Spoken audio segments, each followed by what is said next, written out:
మన ప్రభువును ప్రియరక్షకుడైనటువంటి యేసుక్రీస్తు వారి పేరట మీ అందరికి వందనాలు తెలియజేస్తున్నాను. ఇటువంటి శ్రేష్టమైన సమయాన్ని దేవుడు మనకు అనుగ్రహించినందుకు దేవునికి కృతజ్ఞతలు తెలియజేస్తున్నాను. ప్రార్థన చేసుకుందాం. దేవుని యొక్క మాటలు మన విందాం. పరిశుద్ధుడా, ప్రేమించిన తండ్రి, నీ ఘనమైన నామాన్ని బట్టి వందనాలు, స్తుతులు, స్తోత్రాలు చెల్లించున్నాను నాయన. ఇంతవరకు నీ కృప సన్నిధిని మాకు అనుగ్రహించారు నాయన. ఈ దినాన్న తండ్రి నీ సన్నిధికి నడిపించారు. నీ మాటలు తండ్రి వినడానికి తండ్రి మాకు సమయాన్ని అనుగ్రహించినందుకు కృతజ్ఞతలు. ఈ సమయంలో తండ్రి నీ పక్షాన్ని నిలబడి నీ మాటలు అందిస్తుండగా నీ సహాయం మాకు అందించమని కృపలో జ్ఞాపం చేసుకోమని యేసుక్రీస్తు వారి పేట ప్రార్థన చేస్తున్నాం తండ్రి. ఆమేన్. ప్రభునందు ప్రియమైన వారు, చక్కటి కీర్తన భాగాన్ని మనం చదువుకున్నాం. ఈ కీర్తనలో ఉన్న ప్రత్యేకత ఏంటంటే, ప్రారంభంలో దేవుని స్తుతించమని ప్రారంభంలోనే మొదలవుతుంది. ముగింపు కూడా దేవుని స్తుతించండి అంటే యెహోవాను స్తుతించండి అని ముగించబడుతుంది.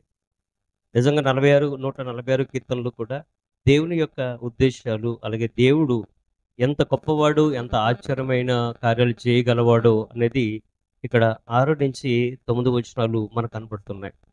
కాబట్టి ప్రియమైన వాళ్ళారా, గమనించవలసిన విషయం ఏంటంటే, దేవుని యొక్క మాటలు ఎప్పుడు కూడా శ్రేష్టమైనవి.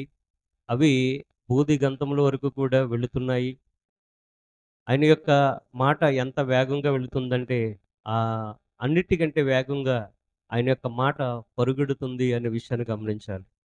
ఇకపోతే మనము గత వారం ఒక జీవి గురించి మనం నేర్చుకున్నాం. ఇంతకీ ఆ జీవి పేరేంటి? పోయిన వారం ఒక జీవి గురించి నేర్చుకున్నాం. ఆ జీవి ఏంటి? పక్షిరాజు. యెస్. పక్షిరాజు గురించి మనం నేర్చుకున్న సంగతులు చాలా ఉన్నాయండి. ఇంకా చెప్పడానికి చాలా సంగతులు ఉన్నాయి గానీ, కొన్ని మాత్రమే మరికొన్ని సంగతులు క్లుప్తంగా మీకు చెప్పిన మాటలు ముగిస్తాను. ఎందుకనంటే, పక్షిరాజు గురించి మనం అధ్యయనం చేసినప్పుడు, లేకపోతే బైబిల్ గ్రంథంలో ధ్యానిస్తున్నప్పుడు ఏండి చాలా సంగతులు పక్షిరాజు గురించి మనం నేర్చుకోవాలి. పక్షిరాజు మనకు చాలా ప్రయోజనకరమైన పాఠాలు నేర్పిస్తున్నాడు, గుణపాఠాలు నేర్పిస్తున్నాడు, ఏండి బుద్ధి నేర్పిస్తున్నాడు, జ్ఞాన సంగతులు నేర్పిస్తున్నాడు. ఎన్నో సంగతులు పక్షిరాజు నుంచి మనం నేర్చుకుంటున్నాం. ఆఖరికి దేవుడు కూడా సేవల దగ్గరికి వెళ్ళమన్నాడు, సేవల దగ్గర నేర్చుకోమన్నాడు. ఈ ప్రకృతి అంతా కూడా మనకు నేర్పిస్తుంది. ఆఖరికి చెట్లు కూడా మనకు నేర్పిస్తున్నాయి. ప్రతిదీ కూడా మనకి నేర్పిస్తుంది. ఈ ప్రకృతిలో సమస్తం కూడా దేవునికి లోబడే తత్వం కలిగి ఉంది. ఒక్క మనిషికి మాత్రమే దేవునికి లోబడే తత్వం కలిగి లేడు. కానీ సమస్తం ఒక్క మనిషి తప్ప, దేవుని కుమారుడిగా, కుమార్తెగా పిలబడుతున్న మనం తప్ప మిగిలినవన్నీ కూడా దేవునికి లోబడుతున్నాయి అనే విషయాన్ని గమనించాలి. కాబట్టి ప్రియమైన వాళ్ళారా, మరి గత వారం పక్షిరాజు గురించి మనం ఏ ఏ విషయాలు నేర్చుకున్నామో మీకు గుర్తున్నాయి, చెప్పగలుగుతారా? పక్షిరాజు గురించి మనం ఏం నేర్చుకున్నాం? మీకు గుర్తొచ్చినయి చెప్పండి. రాసుకుంటున్నారా అందరూ? అందరూ కూడా రాసుకుంటున్నారా? రాసుకుంటే మరలా అవి ఇంటికెళ్ళి రిపీట్ చేసుకుంటే మరలా మనకు జ్ఞాపకం ఉంటాయి. చెప్పండి. పక్షిరాజు తన గూడుని ఏం చేస్తుంది? రేపుతుంది. దాన్ని బట్టి మనమేం నేర్చుకున్నామంటే, మన గూడు కూడా మనము రేపుకోవాలి. ఎందుకనంటే, ఈ పక్షిరాజు తన గూడు రేపకపోతే తన పిల్లలు ఎగరలేవు, వేటాడలేవు, జీవించలేవు. ఏండి? అయి ఉనికి కలిగి ఉండలేవు. అలాగే మనం కూడా మన గూడుని ఏం చేయాలి? రేపుకోవాలి. దానికి విలాప వాక్యంలో ఉన్న విషయాన్ని దేవుడు మనకు జ్ఞాపం చేశాడు. ఇకపోతే పక్షిరాజుకి రెండో విషయాన్ని మనం ఏం నేర్చుకున్నామంటే, పక్షిరాజుకి దూరదృష్టి ఉంది అని నేర్చుకున్నాం. ఎత్తైన ప్రదేశంలో గూడు కట్టుకుంటుంది. అలాగే అంటే ఈ ప్రకృతికి కాస్త అంటే శత్రువులకి దూరంగా తన గూడు కట్టుకుంటుందని నేర్చుకున్నాం. అలాగే మన యొక్క నివాసం కూడా ఎక్కడుందని నేర్చుకున్నాం? పరలోకంలో ఉంది అని మనము నేర్చుకున్నాం. ఇలాగా చాలా సంగతులు మనం నేర్చుకున్నాం. మరికొన్ని సంగతులు మనం నేర్చుకొని మనము ముందుకు వెళదాం. కాబట్టి ప్రియమైన వాళ్ళారా, అలాగే ఇంకొక మాట నేర్చుకున్నాం. పక్షిరాజుకి కన్నుకి 2 కనురెప్పలు ఉంటాయి. ఒకటి పాడైన, రెండోది తన గుడ్డుని కాపాడుకుంటుంది అని నేర్చుకున్నాం. దాన్ని బట్టి బైబిల్‌లో నుండి మనం నేర్చుకున్నదేంటంటే, మనకి కూడా 2 నేత్రాలు ఉన్నాయి. ఒకటి బాహ్య నేత్రము, 2 మనోనేత్రము. బాహ్యనేత్రం తెరబడింది తప్ప మనోనేత్రం అనేది మనకు తెరబడలేదు. అందుకని మన యొక్క మనోనేత్రాలు కూడా సాతాను మోయ్ మో సాతాను చేత మూయింపబడినటువంటి మనోనేత్రాలు మనము వాక్యపు వెలుగులో మనోనేత్రాలు తెరుచుకోవాలి అని మనం నేర్చుకున్నాం. అంతేకాకుండా ఆఖరిగా మనం ఏం నేర్చుకున్నామంటే పక్షిరాజు కూడా మరలా తిరిగి యవ్వనాన్ని పొందుకుంటాడు. తన యొక్క పూర్వ స్థితిని అంతటిని కూడా అతను విడిచిపెడతాడు. తన కాటి గోళ్ళు, తన యొక్క చర్మం మీద ఉన్న వెంట్రుకలు, అలాగే తన ముక్కు ఇవన్నీ కూడా బండకేసి కొట్టుకుంటాడు. ఆ! అవన్నీ కూడా పాతగిల్లిపోతాయి. మరలా కొత్త యవ్వనాన్ని పొందుకుంటుంది అని మనం నేర్చుకున్నాము. కాబట్టి అలాగే తిరిగి యవ్వనాన్ని పొందుకుంటుంది. మరి మనకి యవ్వనం ఎలాగొస్తుంది? మరలా మనం యవ్వనాన్ని ఎలా పొందుకుంటాం అనంటే, మానవ జీవితంలో ఒకేసారి యవ్వనం వస్తుంది. కానీ ప్రియమైన వాళ్ళారా, దేవునిలో దినదినము మనకి నూతనంగా యవ్వనం రావాలంటే, మనం ఎవరి కోసం ఎదురు చూడాలంట? దేవుడి కోసం ఎదురు చూడాలి. అందుకని యెహోవా కోసం ఎదురు చూసేవారు నూతన బలమును, నూతన యవ్వనాన్ని పొందుకుంటారు. అలేక పరుగెడతారు, సొమ్మసిల్లిపోరు అని మనము ఇన్ని నేర్చుకున్నాం. ఇకపోతే ప్రియమైన వాళ్ళారా, ఇంకొక మాట మనం చూడగలిగితే, పక్షిరాజు తన యొక్క దృష్టి అంతా కూడా ఎక్కడుంటుందంటే ప్రియమైన వాళ్ళారా, పైనుండి కిందకు చూస్తుంది. అంటే పైనుండి కిందకు చూస్తుంది. చాలా సుదూర ప్రాంతము నుండి ఆకాశ అంటే మనకు కనబడే మేఘాల కంటే ఎక్కువగా అది ఎత్తైన స్థితిలో ఉండి శత్రువు యొక్క అడుగుజాడలను లేకపోతే ఆహారాన్ని వెతుకుతుంది అనే విషయాన్ని మనం గమనించాలి. ఇకపోతే అది ఆ పక్షిరాజు పైనుండి ఆ ఆహారం యొక్క అన్వేషణ కొనసాగిస్తుంది. మనము కూడా ఎలా చూడాలంటే కింద నుంచి పైకి చూడాలి. కొలస్సీ రాసిన పత్రిక వేటి మీద మనం దృష్టి పెట్టాలి అని చూడగలిగితే కొలస్సీ రాసిన పత్రిక 3వ అధ్యాయం మొదటి నుంచి చదువుకుందాం. మీరు క్రీస్తుతో కూడా లేపబడిన వారైతే పైనున్న వాటినే వెదకుడి. ఎందుకు వెతకాలి నాయనా పౌలు గారు, ఎందుకు వెతకాలి అంటే అక్కడ క్రీస్తు దేవుని కుడి పార్శ్వమున కూర్చుని ఉన్నాడు అంటున్నాడు. పైనున్న వాటి మీదనే గాని భూ సంబంధమైన వాటి మీద మనసు పెట్టుకొనకండి అంటున్నాడు. బైబిల్ ఏం చెప్తుందంటే భూ సంబంధమైన వాటి మీద మనసు పెట్టుకోవద్దు. మరి పక్షిరాజు భూమి వైపు ఎందుకు చూస్తున్నాడంటే తను పోషించుకోవడానికి, అంతే తప్ప భూ సంబంధమైన విషయాల మీద లేకపోతే భూమి మీద శరీర సంబంధమైన విషయాల మీద ఏమైనా మనసు పెడుతున్నాడా? మనసు పెట్టట్లేదు. తనను పోషించుకుంటుంది, తన బిడ్డలను కూడా పోషించుకుంటుంది. కాబట్టి ప్రియమైన వాళ్ళారా, నేను పక్షిరాజు గురించి అధ్యయనం చేస్తున్నప్పుడు పక్షిరాజు యొక్క పిల్లలకు ఎలా తర్పితీస్తుందని ఒక వీడియో చూసినప్పుడు నాకు చాలా ఆశ్చర్యం అనిపించిందండి. పక్షిరాజు పిల్లలు చాలా చిన్నగా ఉంటాయి. శత్రువు వచ్చినప్పుడు వాటిని బెదిరించడం నేర్పిస్తుందండి. పక్షిరాజు తన పిల్లలకు భయపడడం నేర్పించదు, బెదిరించడం నేర్పిస్తుంది. అదేం చేస్తుందో తెలుసండి? ఎగరలేదు. పక్షిరాజు పిల్లలకు రెక్కలు ఉండవు, ఎగరలేదు. అటువంటప్పుడు ఏం చేస్తుందంటే భయపడదు. శత్రువు వచ్చినప్పుడు భయపడదు.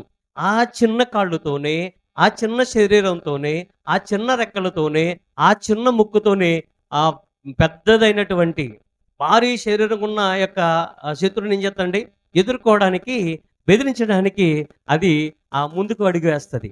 దీన్ని బట్టి మనకు అర్థమవుతుంది ఏంటంటే అది చిన్న వయసులో ఉంది కూడా. అంటే చిన్న తక్కువ వయసులో ఉండి కూడా శత్రువుని ఏం చేస్తుంది? బెదిరిస్తుంది. శత్రువుకు భయపడట్లేదు అండి, శత్రువుకు భయపడతలేదు. తల్లి లేని సమయంలో లేకపోతే తండ్రి లేని సమయంలో పిల్లలు ఒంటరిగా ఉన్నప్పుడు ప్రియమైన వాళ్ళరా, ఆ యొక్క పక్షిరాజు పిల్లలు శత్రువు వస్తే భయపడట్లేదు. కానీ పక్షిరాజుకి ఒక సిగ్నల్ ఉంటుంది. అదేంటంటే పక్షిరాజు పిల్ల అరుస్తుంది అనమాట. ఓ పక్కన అరుస్తూ సిగ్నల్ ఇస్తూ పక్కన శత్రువుని భయపడుతుంటుంది. దీన్ని బట్టి మనం నేర్చుకోవాల్సింది ఏంటంటే ప్రియమైన వాళ్ళరా, మనకి కూడా ఒక శత్రువు ఉన్నాడు. శత్రువు యొక్క పిల్లలు కూడా ఉన్నాయి. అర్థమవుతుందండి? ప్రధాన శత్రువు ఉన్నాడు, ప్రధాన శత్రువు యొక్క అనుసరులు కూడా ఉన్నారు. ఆ అనుసరులు కూడా మనకు బెదిరించినప్పుడు మనం ఏం చేయాలి? బెదిరిపోకూడదు ఏంటి? అపోస్తుల కార్యములు అనుకుంటా 4వ అధ్యాయంలో 17 వచనం, 4వ అధ్యాయం 17 వచనం, 4వ అధ్యాయం 17 వచనం. అయినను ఇది ప్రజలలో ఇంకా వ్యాపింపకుండుటకై, ఏది వ్యాపింపకుండుటకై అని ఆలోచన చేస్తే యేసు క్రీస్తుని వారి గురించిన యొక్క సువార్తను చూసారా? యేసు క్రీస్తుని ప్రకటిస్తున్నారు, అపోస్తులు ప్రకటిస్తున్నారు అండి. అప్పుడుకి ఇంకా ఎవరంటే పౌలు గారు ఇంకా మారు మనసు పొందలేదు ఆ సమయానికి. ఆయన అపోస్తుడిగా పిలవబడలేదు. ఏంటి ఆయనకి ఇంకా మారు మనసు లేదు. సంఘాన్ని హింసిస్తున్నాడు ఆయన.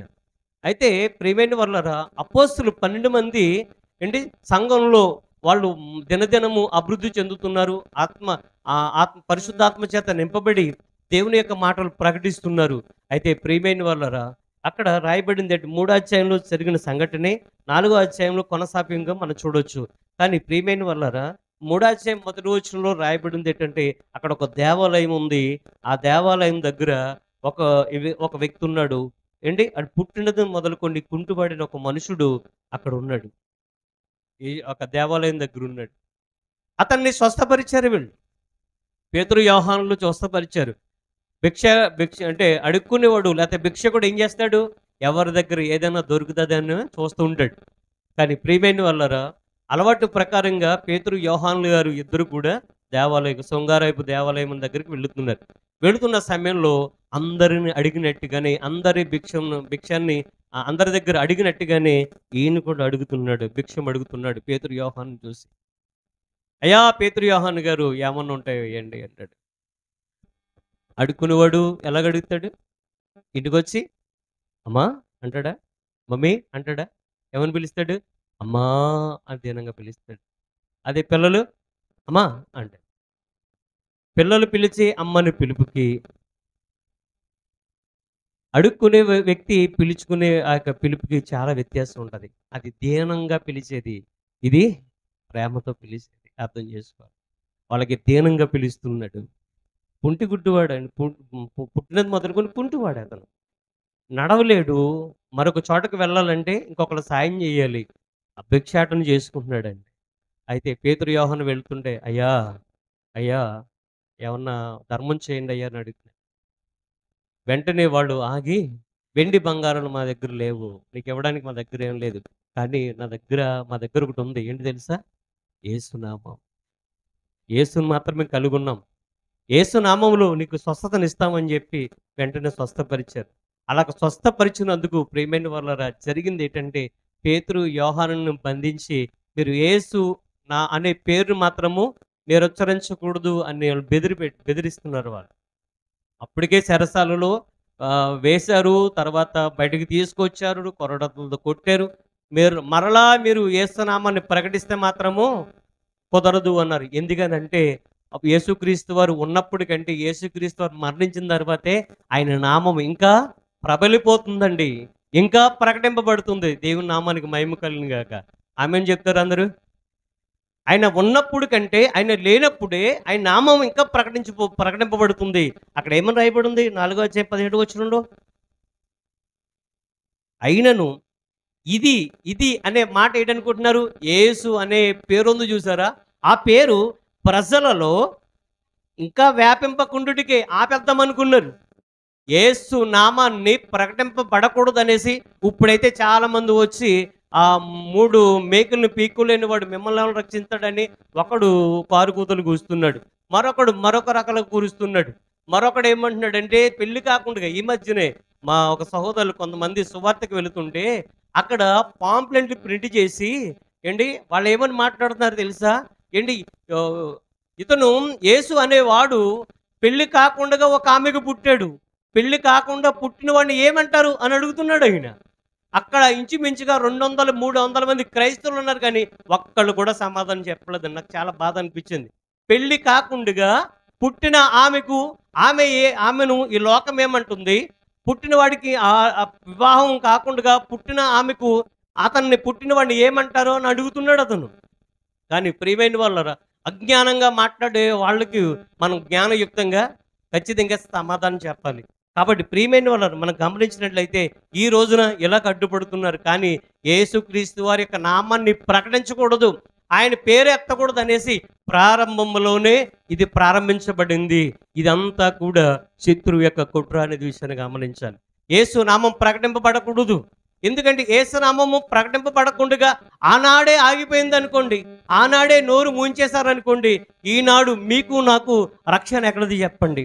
ఈ లోకంలో ఉన్నవారికి రక్షణ ఎక్కడిది చెప్పండి? ప్రియమైన వాళ్ళారా, ఏంటి మీకు నాకు రక్షణ ఉంటుందా? మనకేమైనా రక్షణ ఉంటుందమ్మా? ఉండదు. అది ప్రకటింపబడకూడదు అనేసి, వ్యాపింపబడకూడదు అంటే ఆయన పేరు ఎవరికీ తెలియకూడదు అనేసి ఆ పేర్లు అనుకున్నారు. ఇక మీదట ఈ నామమును బట్టి ఏ మనుషునితోనైనాను మాట్లాడకూడదని మనము వారిని బెదరబెట్టేద్దాము అనుకున్నారండి.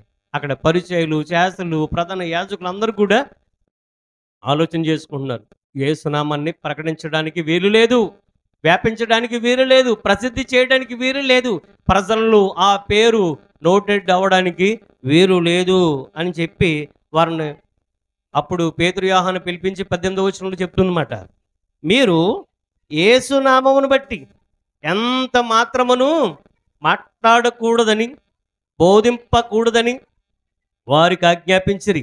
అయినను కాబట్టి ఇలా పేతురు, యోహానుతో ఏమన్నారంట, మీరు యేసు నామాన్ని అస్సలు ఉచ్చరించకూడదు, బోధించకూడదు, మాట్లాడకూడదు అనేసి గట్టిగా వార్నింగ్ ఇచ్చారట.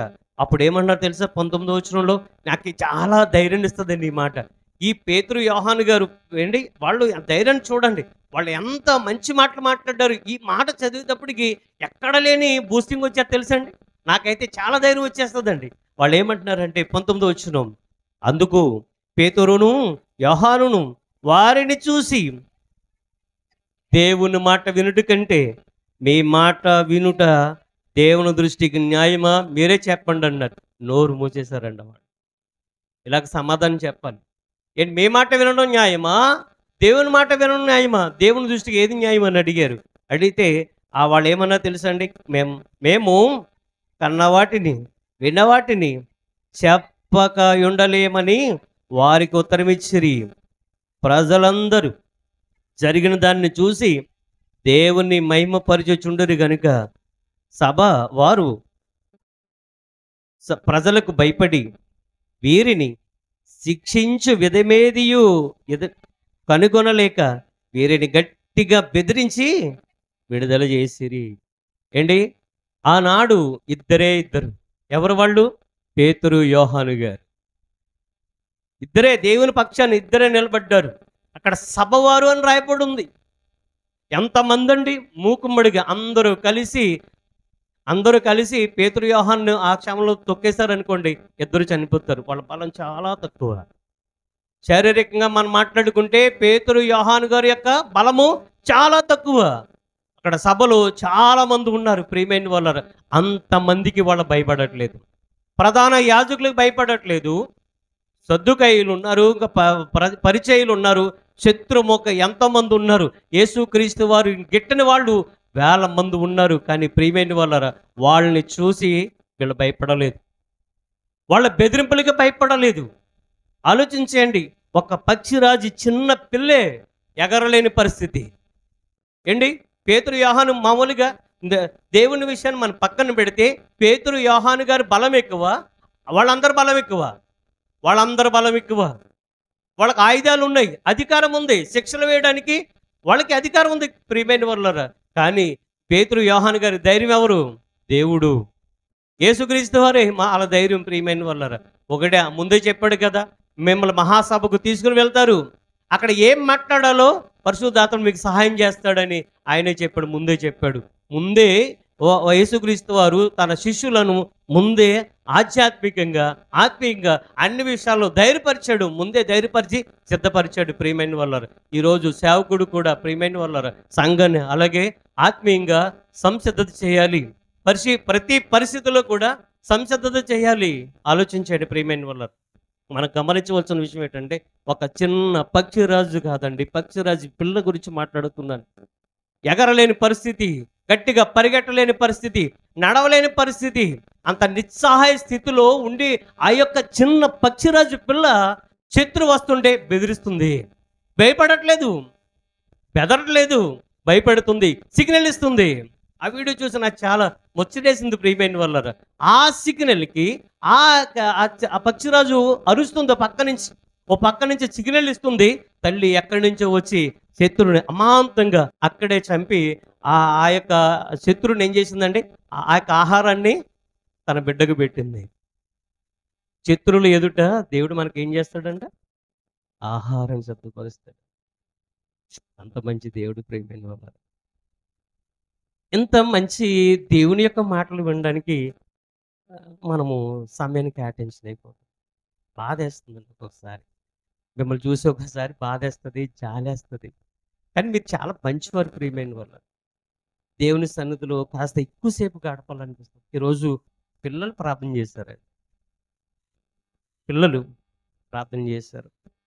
అప్పారావు గారిని వచ్చి ప్రార్థన చేయండి అంటే, సార్ నేను చేయలేను అన్నారు. రిక్వెస్ట్ చేశాను. వచ్చి చక్కగా ప్రార్థన చేశారు. దేవుని అప్పారావు గారు అంటే ఆటో అప్పారావు గారు కాదండి. ఎంతో చక్కగా మనకు పరిచయం చేస్తున్న ఆయన.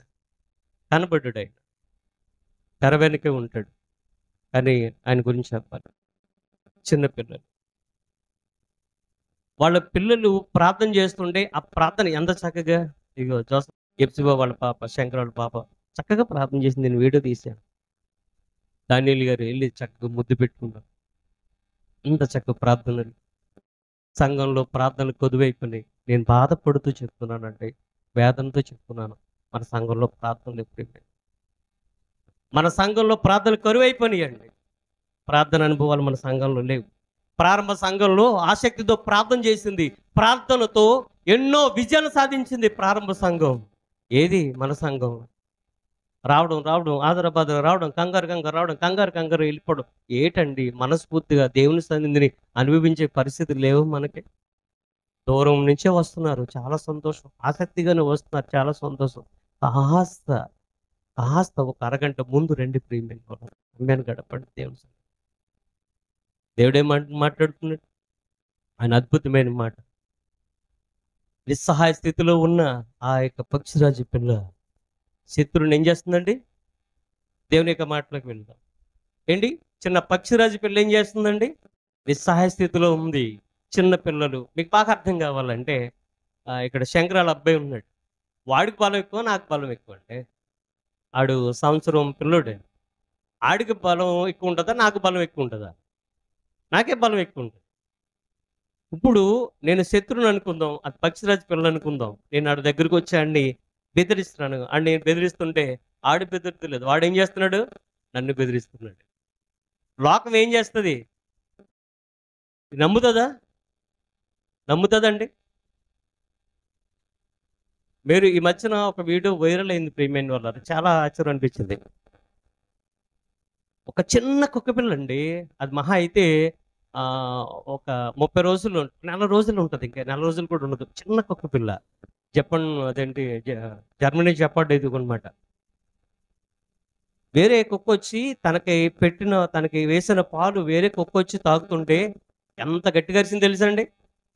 అది పెద్ద కుక్క. అది ఎంత ఉంటుంది? Japan shirt bird. అది చిన్న వయసులో కూడా పెద్దగా కనబడుతుంటాయి. చిన్న కుక్క పిల్ల, నెల రోజులు ఉన్న కుక్క పిల్ల పెద్ద వయసు ఉన్నటువంటి కుక్కను బెదిరించేసిందండి. దాని మీద కరవడానికి ఎగబడిపోయిందండి. నాకు చాలా ఆశ్చర్యం అనిపించింది. అది చిన్న పిల్లల్లో కావాల్సిందేంటి? ధైర్యం. ఆకారాన్ని చూసి ఎప్పుడు భయపడకండి మీరు. ఆకారాన్ని చూసి భయపడవద్దు. నీలో ఉన్న ఆత్మ చిన్న ఆకారం కాదు. నాలో ఉన్న ఆత్మ చిన్న ఆకారం కాదు. శారీరకంగా చిన్నవాళ్ళమే, కానీ ఆత్మీయంగా మనము బలమైన వాళ్ళం. కాబట్టి ప్రియమైన వాళ్ళరా, తన పిల్లలను పక్షిరాజు ఎప్పుడు కూడా తన పిల్లలకు శత్రువుని ఎలాగ ఎదుర్కోవాలో తను నేర్పిస్తుంది. అలాగే పరమ తండ్రి అయిన దేవుడు మన కొరకు ప్రాణం పెట్టినటువంటి యేసుక్రీస్తు ప్రభులు వారు, ఆయన మరణించి పరలోకానికి వెళ్ళిన తర్వాత మనము దిక్కుమాలిన వాళ్ళం అయిపోతాము అని, ఈ లోకంలో తప్పిపోతామని చెప్పేసి తండ్రి అలాగే యేసుక్రీస్తు వారు మనల్ని ప్రేమించి ఒక నిర్ణయం తీసుకున్నారు. ఆదరణకర్తను మనకు అప్పగించారు. ఆదరణకర్త వచ్చాడు, మనల్ని ఆదరిస్తున్నాడు. ఆదరిస్తూ ప్రేమైన వాళ్ళరా మనకి ఎప్పటికప్పుడు కూడా వాక్యం చేత ధైర్యం కలిగిస్తున్నాడు. ఏంటి? శత్రువు మీద తన యొక్క చిన్న బిడ్డకి ఒక పక్షి మనలాంటి జ్ఞానం లేదు, మనలాంటి వివేకం లేదు, కానీ మనకంటే గొప్పగా బ్రతుకుతున్నాయి. చిన్న పిల్ల తన యొక్క బిడ్డకు శత్రువుని ఎలాగ బెదిరించాలో నేర్పిస్తుంది. అలాగే మనకు కూడా ఒక శత్రువు ఉన్నాడు, దానికి ఎలా లోబడకూడదు, అది ఎలాగ మనల్ని ఆకర్షిస్తుందో, ఎలాగ మనం వ్యామోహం చేస్తుందో, ఎలాగ మనల్ని మోసం చేస్తుందో, ఎలాగ మనల్ని పాడు చేస్తుందో, వాడి యొక్క విషయాలన్నీ కూడా పరిశుద్ధాత్మ దేవుడు మనకేం చేశాడు? పరిశుద్ధ గ్రంథంలో విపులంగా రాయించాడు. మనకి కూడా చెప్పాడు. శత్రువు యొక్క ఉనికి గురించి చెప్పాడు. ఏంటి? బురదలో ఉంటే మనకి క్షేమం కాదు, ఇసుక నేలలో ఉంటే మనకు క్షేమం కాదు, బండ మీద ఉంటే క్షేమం. చెప్పండి, ఎక్కడ క్షేమం? బండ మీద. అలాగే ప్రియమైన వాళ్ళ పక్షిరాజు తను కూడా తన పిల్లలు కూడా ఎక్కువగా ఎక్కడ ఉండడానికి ఇష్టపడితే తెలుసా అండి? బురదలో కాదు, మట్టిలో కాదు, ఇసుకలో కాదు, బండ మీద ఉండడానికి అవి ఇష్టపడతాయి. అలాగే మనకి కూడా ఒక బండ ఉందండి. మనకి కూడా ఒక బండ ఉంది. బండ ఉందా లేదా? ఏంటి ఆ బండ? క్రీస్తు అనే బండ మనకున్నాం. అంటే నువ్వు ఎక్కడ ఉండాలి? అపవిత్రమనే మురికి గుంటలు అండి, పాపం అనే ఈ యొక్క లోకంలో ఉండడానికి వీరలేదు. క్రీస్తు అనే యథార్థమైన, పవిత్రమైన, పరిశుద్ధమైనటువంటి క్రీస్తు అనే బండ మీద నువ్వు ఉండాలి. అక్కడ ఉంటే నీ క్షేమం. కాబట్టి ఆలోచించండి ప్రియమైన వాళ్ళారా. ఏంటి, బురదలో కూడా ప్రమాదం ఉందో లేదా?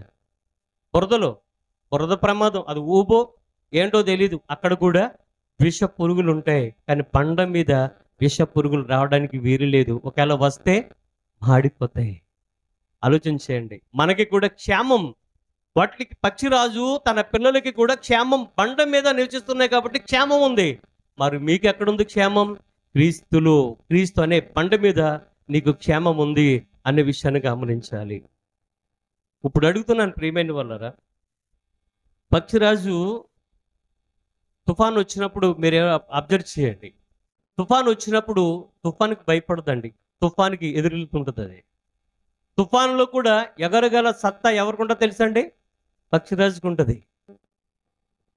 ఈ యొక్క ప్రకృతిలో మనము చూడండి, విపరీతమైన గాలులు వేస్తుంటాయి, తుఫాన్ వస్తుంటుంది, అలజడి వస్తుంది. మనం రీసెంట్గా టోర్నడో వచ్చినాయి, మనం చూసాం, వీడియోస్ కూడా వైరల్ అయినాయి. సిద్ధాంతం బిజ్జి దగ్గరే కూడా గోదావరిలో పెద్ద టోర్నడో వచ్చింది. అలాగే అలా కాకినాడ, పిఠాపురం, అలాగే ఉప్పాడ, ఆ ప్రాంతాలన్నింటినీ కూడా అలా తాగుకుంటూ తీరం దాటుకుంటూ వెళ్ళింది, మనం చూసాం. అంతే ఎందుకంటే పెద్ద పెద్ద బోర్డింగ్లు మన రాజమండ్రిలో పడిపోలేదా? చెట్లే కూలిపోయినాయి.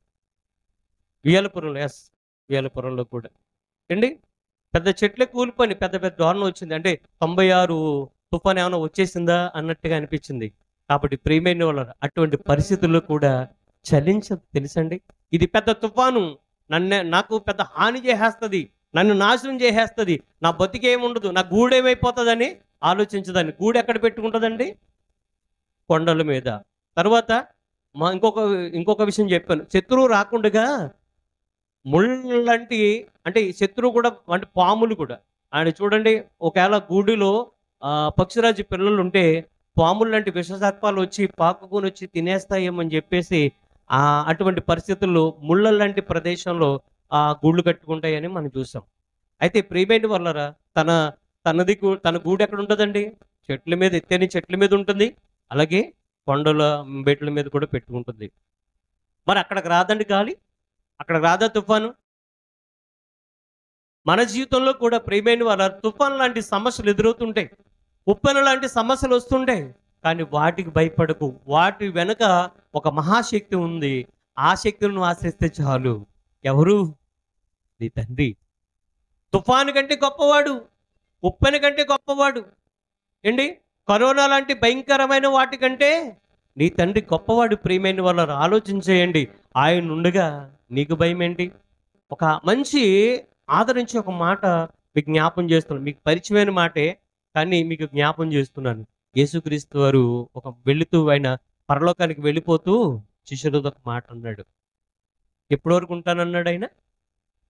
యుగాంతం వరకు, సదాకాలము ఉంటానన్నాడు. ఒకసారి చూడండి మత్తయి సువార్తలో, మత్తయి సువార్త 28వ అధ్యాయం 30వ వచనం చదువుకుందాం, 20వ వచనం చదువుకుందాం. మత్తయి సువార్త 28వ అధ్యాయము 20వ వచనం చదువుతండి. నేను మీకు ఏ సంగతులను ఆజ్ఞాపించుతనో వాటన్నిటినీ గై కొనవలనని వారికి బోధించుడు. ఇదిగో, ఈ మాట అండర్లైన్ చేసుకోనండి, మీకు జ్ఞాపకం పెట్టుకుంటారు. అండర్లైన్ అంటే ఎక్కడ? బైబిల్లో కాదు, మీ హృదయం అనే పలక మీద అండర్లైన్ చేసుకోండి. మీ మనసులో ఈ మాట జ్ఞాపకం ఉండాలి. ఏమని రాయబడి ఉంది? ఇదిగో, నేను యుగ సమాప్తి వరకు, అంతేకాదండి, సదాకాలము మీతో కూడా ఉన్నాను అన్నాడైనా. ఉంటాను అనలేదైనా, ఉన్నానని వారితో చెప్పాను, ఉన్నాను అన్నాడైనా. యుగాంతం వరకు అంటే ఈ యొక్క ఎన్ని యుగాలు అయితే ఉన్నాయో అన్ని యుగాలలో ఒక మనుగడ ఉందనుకోండి, ఆ యుగాలు ఉన్నంత కాలం ఆయన ఉంటాడంట. అంతేకాకుండా సదాకాలము, అంటే కాలం ఉన్నంత వరకు కూడా ఆయన మనతో ఉంటాడు. కాలం అయిపోయిన తర్వాత కూడా ఆయన ఉంటాడు. ఆదియు నేనే, అల్పయు ఓమేగయు అని రాయబడు. ఆదియు నేనే, అంతము నేనే. మనకెందుకు భయం చెప్పండి? యుగాంతం వరకు, అంతేకాకుండా సదాకాలము. కాలం ఎప్పటి వరకు ఉంటుందండి? ఈ భూమి ఉన్నంత వరకు కూడా కాలం ఉంటుంది. పరలోకంలో కాలం ఉందా? ఉదయము, మధ్యాహ్నం, రాత్రి అనే అక్కడ కాలం ఉందా? అక్కడ పగలు లేదంట, రాత్రి లేదంట. అక్కడ కాలంతో పని లేదు. కాలం అనేది ఈ భూమి ఉన్నంత కాలమే ఉంటుందండి. కాలం అనేది ఈ భూమి ఉన్నంత కాలమే ఉంటుంది. ప్రియమైన వాళ్ళు ఆలోచించేయండి. కాలము ఉన్నంత కాలం నేను మీతో ఉన్నాను అన్నాడు ఆయన. ఉంటాను అనలేదు, ఉన్నాను, మీతో ఉన్నాను, భయపడకండి అన్నాడు. ఆయన ఆత్మస్వరూపేన ఎక్కడైనా ఉంటాడు, ఏ పరిస్థితులైనా ఉంటాడు. దేవుని సన్నిధి అంటే నేను ఎందుకు కంగారు పడతాను తెలుసా అండి? దేవుని సన్నిధికి త్వరగా రండి, త్వరగా రండి అని అంటాను తెలుసా? మీరు అనుకోవచ్చు, ఏంటండి ఈయన ఇచ్చి పెట్టిందా, బతి లేకుండా మాట్లాడుతుండ, వారం వారం పని లేకుండా మాట్లాడుతున్నాడు అనుకుంటున్నారా? అంతేకాదు ప్రియమైన వాళ్ళు, అసలు విషయం చెప్తానండి. మనకంటే ముందు ఎవరుంటారు ఇక్కడ? ఆయనకంటే ముందు ఉండాలని నా ప్రయత్నం. ఆయనకంటే ముందు ఉండాలి మీరండి, అదేనండి. అంతే తప్ప వేరే ఉద్దేశం లేదు ప్రియమైన.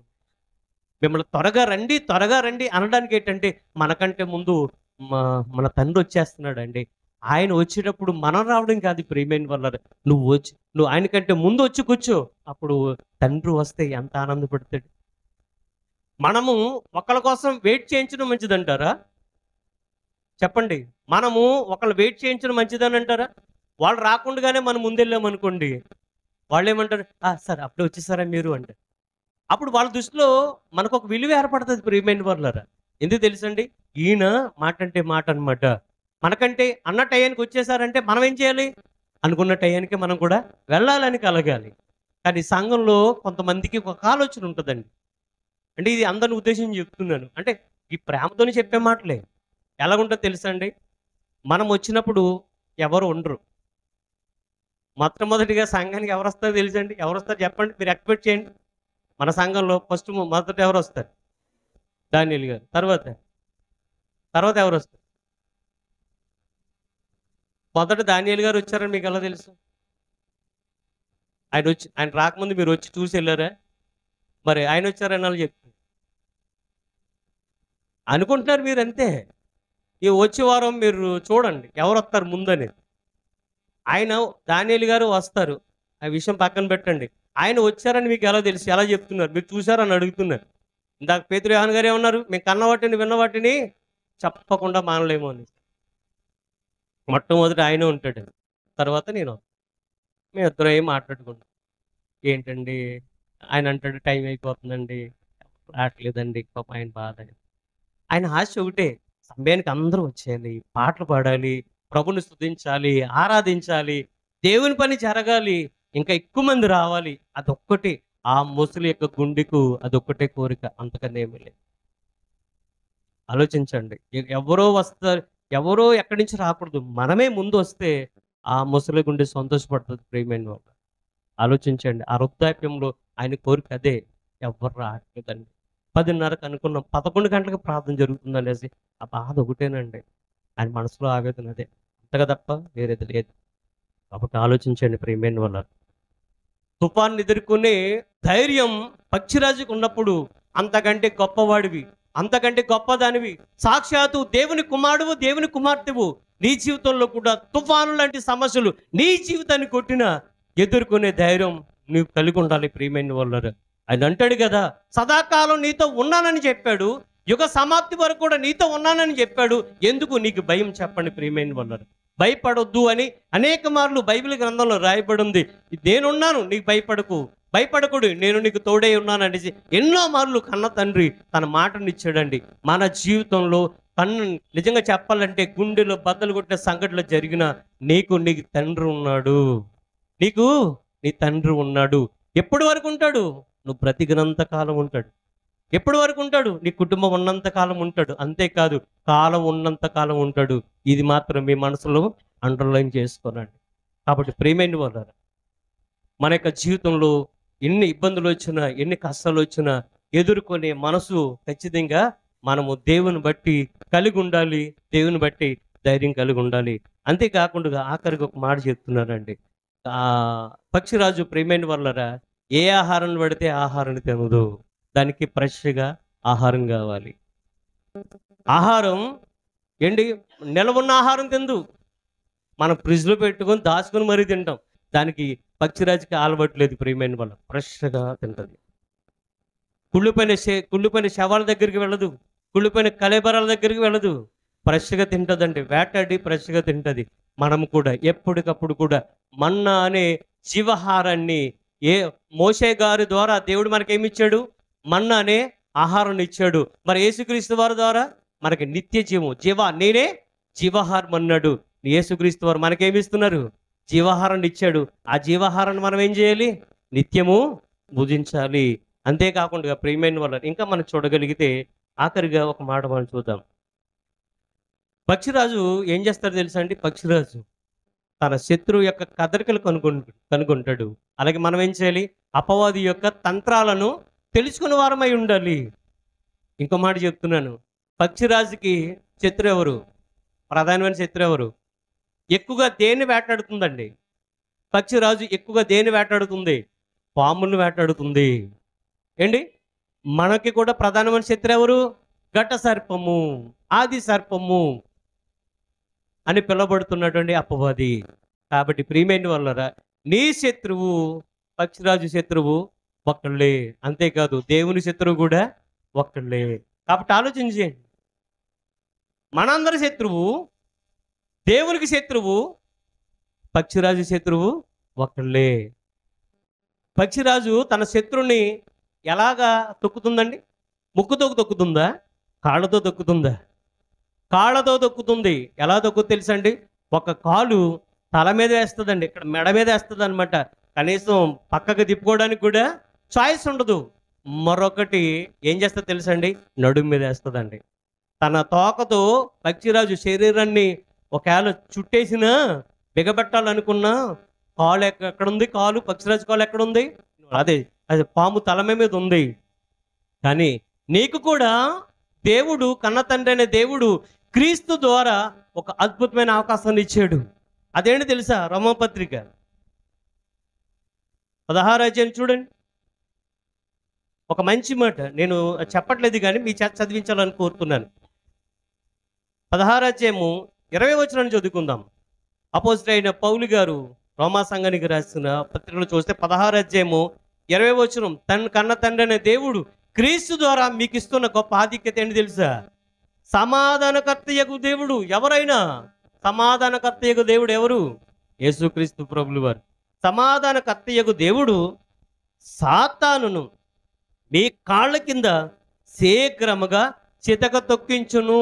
ఆ పనిని మీ చేత చేయించాలనుకున్నాడు. కలువరి శిలువలో ప్రియమైన వాళ్ళరా, అపవాది ఓడిపోయింది. అపవాది యొక్క ఆలోచనలన్నీ కూడా పటాపంచలైపోయినాయి. మరణాన్ని గెలవలేని శక్తి ఎవ్వరికి లేదనుకున్నాడు. కానీ మరణాన్ని గెలిచే శక్తి యేసుక్రీస్తు వారికి ఉందని వాడికి అప్పుడు తెలిసింది. నిజంగా ముందే తెలుసుంటే యేసుక్రీస్తు వారి మీద ఎటువంటి కుట్రలు పన్నేలాగా చేయనివ్వదు. యేసుక్రీస్తు వారిని చంపాలి, సిలువేయండి సిలువేయండి అని కేకలు వేయించేది కాదు. అసలు యేసుక్రీస్తు వారు చనిపోకుండా అది ప్రతి విషయంలో కూడా అడ్డుపడేది.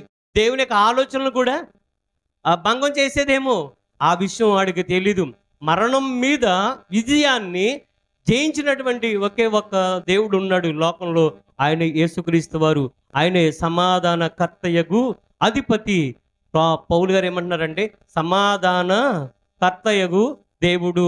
మనకి కూడా అపవాదిని అపవాది అనే ఘట సర్పాన్ని నీ కాళ్ళ కింద తొక్కిస్తున్నాడు. నీకు భయం ఏంటి చెప్పండి? అందరికి ప్రధానమైన శత్రువు అపవాది కదా. పక్షిరాజుకి శత్రువు సర్పమైనప్పుడు మనకి కూడా ఘట సర్పము, ఆది సర్పము అని పిలువబడుతున్న సాతానే కదా మీ కాళ్ళ కింద చితక తొక్కిస్తున్నాడు. ఎంతకంటే గొప్ప భాగ్యం చెప్పండి. ఇప్పుడు చెప్పండి ప్రియమైన వాళ్ళ, పక్షిరాజు నుంచి మనం నేర్చుకునే విషయాలు ఉన్నాయా? చాలా ఉన్నాయండి. మీరు నమ్మరు, నేను ఒక 60 58 రాసుకున్నాను. అన్నీ చెప్పాలని మీకు. నేర్పించాలని నేర్పించాలని కానీ నేర్చుకుంటున్నావా? నేర్చుకోవట్లేదు. కాబట్టి ఆలోచించండి. దేవుడు మన నుండి కోరేది ఒకటే. మీరు ఒక మాట ఇవ్వగలుగుతారా? వచ్చే వారం నుండి నా తండ్రి కంటే ముందుగా నేను వస్తాను అన్నవాళ్ళు మీరు చేయి చూపించండి.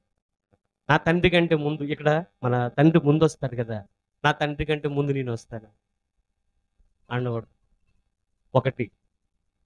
హారిక, నీ పేరు చెప్పాం మర్చిపోతాను. లిఖిత, నా తండ్రి కంటే ముందు నేను వస్తానండి. నా భార్య నా పిల్లలు వస్తారో లేదో నాకు తెలియదు, నేను మాత్రం వస్తాను.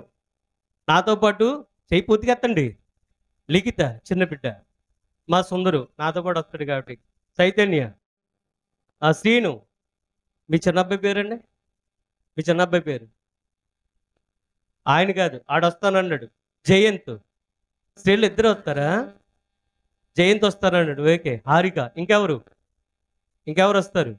రాజుగారు మీరు ముందు వస్తే అందరూ వస్తారు. ఆలోచించుకోండి ఏంటి, మీరు వచ్చి వెళతారు. మీ కష్టం దేవుడు ఎప్పుడు కూడా వృధా చేయకూడదు. ఒక్కసారి అలాగే లేచి నిలబెడదాం. రెండో వర్తమానం వెళ్ళడానికి ముందు దేవునితో చిన్న మాట ఇద్దాం. అలాగే అందరు లేచి నిలబడండి. అందరు కూడా కళ్ళు మూసుకొని, ఎవరు కూడా మాట్లాడదు.